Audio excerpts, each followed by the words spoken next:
Cody Rhodes, injured. Drew McIntyre, screaming and cursing backstage. Jordynne Grace's massive heat with her own mum. And the biggest piece of breaking news, professional wrestling works fans. I'm Ollie the Paper Davis.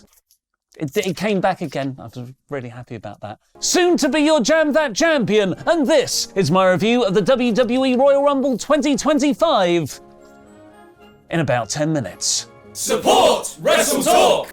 Because Triple H doesn't want to hog all the limelight, which is why he came out at the end of WrestleMania 40, had the opening promo on the Netflix debut Raw, and is this year's Hall of Fame class headliner, his wife Stephanie McMahon opened the Royal Rumble instead, where she hyped up the crowd with all of WWE's amazing business metrics. After a Pat McAfee-voiced video package helpfully explaining this whole Royal Rumble thing to their new viewers on Netflix, the card opened with the women's match. Io Sky, Liv Morgan and Roxanne Perez were the first three entries, who all stayed in for over an hour, with Perez breaking the record for the longest Iron Maiden performance ever at 1 hour 7 minutes and 47 seconds. And I'm very aware of these figures because their actual greatest debut on this year's show was the stats graphics bar that was always on the bottom of the screen. It was a really efficient way to keep track of everything all the time, and yet another production triumph for WWE. Then 16 other women entered. And then out came Jordynne Grace! But you told me you were at your mum's birthday! It's almost like I've been worked by a pro wrestler. I thought plot-wise, Grace had the most interesting interaction of the whole match. She hugged Naomi from their time together in TNA, which sparked a flash of angry jealousy from Naomi's tag team champion partner, Bianca Belair. Made me start to think how that overprotectiveness could play into what happened to her previous tag partner, Jade Cargill, and her return, which didn't happen here. Instead, the surprise spots were of a very good but superficial capacity. Alexa Bliss came out at number 21, getting one of the loudest pops of the night, wearing a Fiend Forever jacket in honor of Bray Wyatt. Stephanie Vaca and Julia were the NXT cameos at 24 and 28 respectively, and Trish Stratus and star of US Traitors Nikki Bella got the legend spots at 25 and 30. All really fun pops, but they mostly felt like high spots, not connecting with the women's division's current storylines, because there aren't any. Instead, ultimately, this was a lot of isolated moments to fill time until Charlotte wins, LOL. When Flair made her return at 27, one of the best numbers to have in the Rumble, I thought they were leaning so much into her winning that it might be a swerve. So WWE did the meta swerve and had her win anyway. Nia Jax eliminated a bunch of your favourites, like she just selected a spreadsheet line in Excel and hit clear row. It was so Charlotte, currently a babyface, wouldn't get crowd heat for getting rid of people like Io and Liv, who had been in there from the start. Perez threw out Nia to give her an extra boost as the match's runner-up and longest ever performance, and then Flair quickly eliminated Perez to win. Overall, a superficially fun Rumble with a predictable winner that did relatively little to set up any other feuds for WrestleMania. The WWE Tag Team Championship match between the Motor City Machine Guns and DIY could have been an NXT TakeOver level classic on another show. They've had a logically built feud of getting one win apiece and then a no contest over the titles, setting up the 2 out of 3 Falls match here. But they were in the filler spot between the Women's Rumble and the WWE Championship matches, and were never given enough time to tell the kind of story the stipulation requires. They crammed 3 falls into just 14 minutes, which stopped the crowd properly getting involved until the final third, which is a shame as the first fall was incredibly smart, with a fake-out DIY tag letting Ciampa get a pin. The Guns predictably leveled, and DIY ended up winning when the Street Profits interfered. But then the Street Profits also beat up DIY too. So this was mostly an angle to build a 3-way feud for another show. WWE announced their Clash in Paris event for the 31st of August, which has absolutely nothing to do with AEW's Europe-based show the week before. Then they introduced another new great piece of production where they would play archive clips of the wrestling legends before they were shown watching in the crowd. The Godfather, Mickie James, Kurt Angle, Ron Simmons, Rick Steiner, and RVD were all in attendance, and Stephen Amell. The first half of the show was fun, but a bit superficial. The Women's Rumble was always Charlotte's to win. The tag title match was more to further a feud on TV, but it's all about how you leave them, folks, and the second half was all killer, no filler. Emphasis on the killer and Kevin Owens' head. First up was Cody Rhodes defending his WWE Championship against Kevin Owens in a ladder match, which started with the most insane spot of the night. Cody walking under a ladder on the entrance ramp. Cody's superstitious. walking under ladders.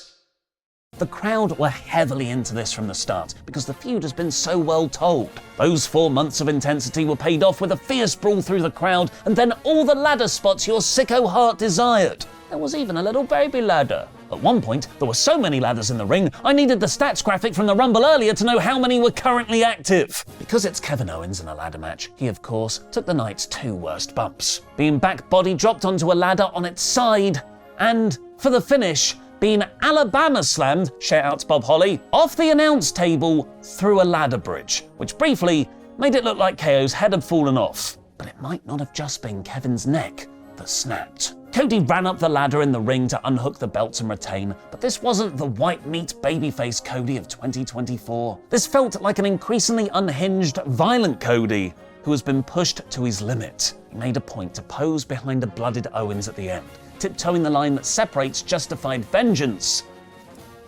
from gloating. Sami Zayn was out there too by this point, tending to his friend KO. This could go in a few different directions. Owens could be angry with Sami for not helping him win, or Sami could start to see Cody in a different light. For what it's worth, WWE announced on the post-show that Cody suffered multiple injuries in the match, which is why he couldn't speak to the media. Jackie Redmond said his in-ring status may be uncertain, which could rule him out of WrestleMania season. So tune into SmackDown this Friday to see if he's okay.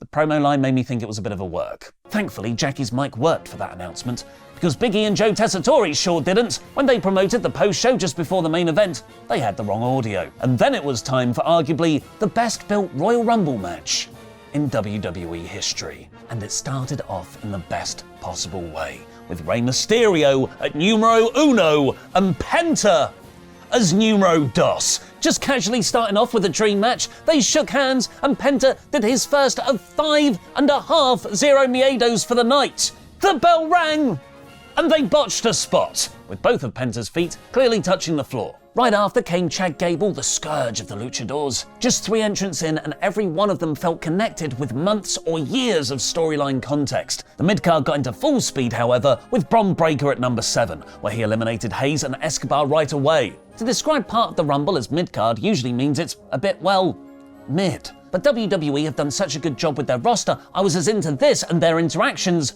as anything else. And then came the big comedy spot of the night. The just eliminated Hayes took out number 8 entrant Akira Tozawa in frustration as they passed on the ramp. The camera followed Akira back into the gorilla position, where Triple H hastily sent YouTuber iShowSpeed, who was live streaming the event from backstage, to enter the Rumble in his place. In the past, WWE putting an influencer in a Rumble would get a collective groan. But Speed's yelp of horror and excitement, and then the fact Breakker absolutely killed him with a spear, and then Otis threw him over the announce desk, was the perfect execution. Emphasis on the execution. Then came the Jacob Fatu middle section. Coming out at number 12, every entrant following Jacob would have the same pattern.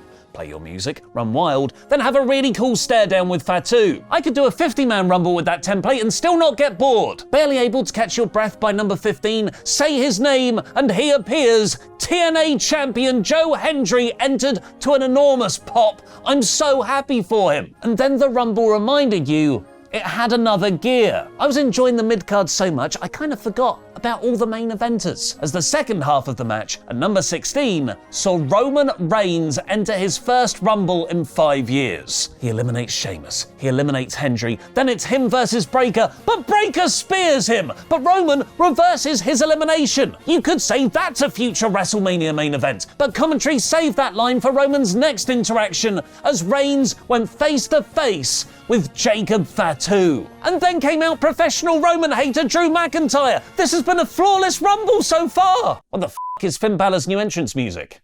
Death Rebels suck, yes, I agree. Let's quickly move on, because then out came Jey Uso at number 20. AJ Styles makes a shock return at 21. Braun Strowman is next and eliminates Fatu, furthering their feud. Then number 23 is John Cena, holding a last time is now towel. Shut up, pre-2015 Cena-hating Ollie. That made me emotional. I'm in peak wrestling right now. Oh my God, CM Punk's at number 4. Oh my God, he's also got pink trunks on! It's Cena, it's Roman, it's Punk, the Rumble's 3 winning favourites in the ring right now. Even though Punk and Roman are doing serious badass faces, but Cena is doing his goofiest, what?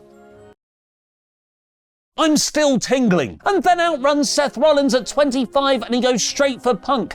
Dominic Mysterio, Sami Zayn, Damian Priest, LA Knight, and work smarter, not harder, Logan Paul are the final 5 entrants. Jay accidentally superkicked Sami to eliminate him, meaning there was no big spot where Sami was caught in between the Bloodline and Seth. There wasn't a KO interaction either, which is probably for the best, as, remember, he doesn't currently have a head. Maybe Sami will beat Gunther at Elimination Chamber and Jay will face Zayn at Mania. Most weirdly, though, was Damian suddenly eliminating Drew McIntyre. Felt like an odd choice. Priest isn't even on the same brand as Drew anymore, so they're not building a Mania 41 feud, and it felt like McIntyre had a lot more storyline stuff to do with the likes of Roman, Seth and Punk. According to PW Insider and the Wrestling Observer, Drew was legitimately furious about this backstage, where he was allegedly screaming and cursing about how someone had to get their moves in at the expense of the other storylines in the match. According to the Wrestling Observer, a lot of other participants in the Rumble felt this way too. Drew then reportedly stormed out the building before the match was over. Although 2 sites are independently saying they've corroborated this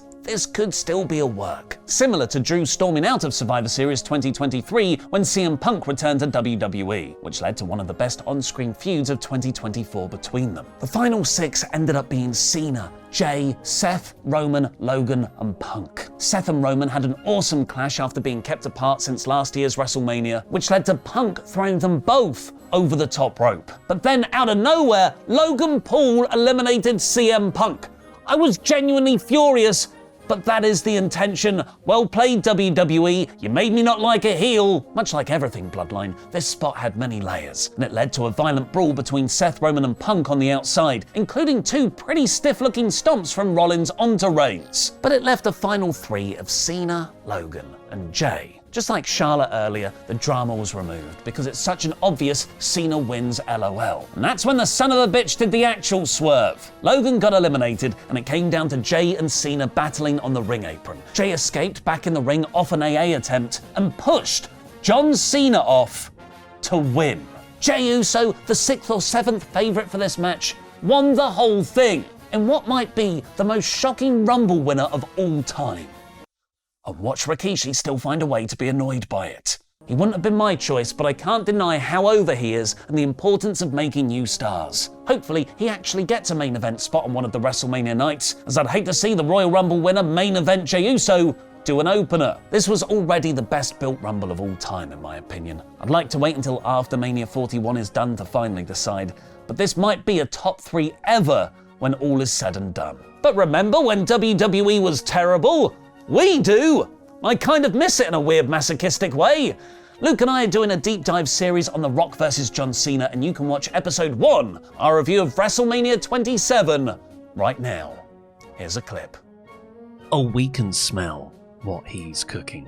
Yes, we can also see him, because welcome to 8 times in a lifetimes. Our new series, where we are going through the full Rock vs. John Cena absolute cluster F that took place in WWE from 2011 kinda through to... When did he set his name on fire and beat Eric Rowan? 2016, was it? Sure, WrestleMania 32. That's right, it's a brand new series here on WrestleTalk and on our Patreon at patreon.com/WrestleTalk.